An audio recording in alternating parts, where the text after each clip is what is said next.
இது வந்து சண்டே அப்போ எடுத்த விலாக் தான். இன்றைக்கி எதுவும் பெருசாக இல்லை. சிக்கன் குழம்பும் சிக்கன் 65 தான் செஞ்சிட்ருந்தேன். உங்கள் எல்லாத்துக்கிட்டேயும் ஒன்று சொல்லணும்னு நினச்சேன்.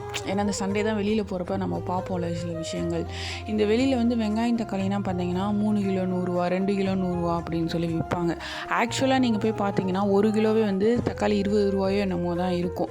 நீங்கள் வந்து வெளியில் 100 பரவாயில்ல 5 கிலோ தராங்களான்னு நீங்கள் எல்லாமே வாங்கிட்டு வரீங்க. இப்போ ஒரு வீக் எடுத்துக்கிட்டோம் அப்படின்னா 1 கிலோ தக்காளி தான் மேக்ஸிமம் தேவைப்படும். ஆனால் நம்ம பார்த்தீங்கன்னா 5 கிலோ போய் 100 கொடுத்து வாங்கிட்டு வருவோம். அதே மாதிரி தான் சூப்பர் மார்க்கெட்டும். இப்போ டிமார்ட் போனால் வந்து விலை கம்மியாக இருக்குது, சரவணா ஸ்டோர் போனால் வெளியே கம்மியாக இருக்குது. ஆனால் நியர்பை சூப்பர் மார்க்கெட்டில் வந்து விலை அதிகமாக இருக்குதுன்னு நினச்சி தான் நம்ம தூரமாக போகிறோம். ஆனால் நீங்கள் 3 இடத்தையும் கம்பேர் பண்ணி பார்த்தீங்கன்னா எல்லா இடத்துலையும் ரூபா 2 தான் வந்து அதிகமாக வரும். இப்போ நியர்பை ஸ்டோரில் நீங்கள் ஒரு லிஸ்ட் எடுத்துகிட்டு போனீங்கன்னா அதை மட்டும் தான் நீங்கள் வாங்கிட்டு வருவீங்க.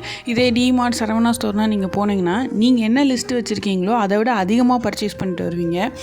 நீங்களும் வந்து செக் பண்ணி பாருங்கள். இல்லை மேபி நான் சொல்கிறது ராங்காக இருந்தால் கீழே வந்து கமெண்ட் பண்ணுங்கள். ஓகே, சேனலை சப்ஸ்கிரைப் பண்ணுங்கள்.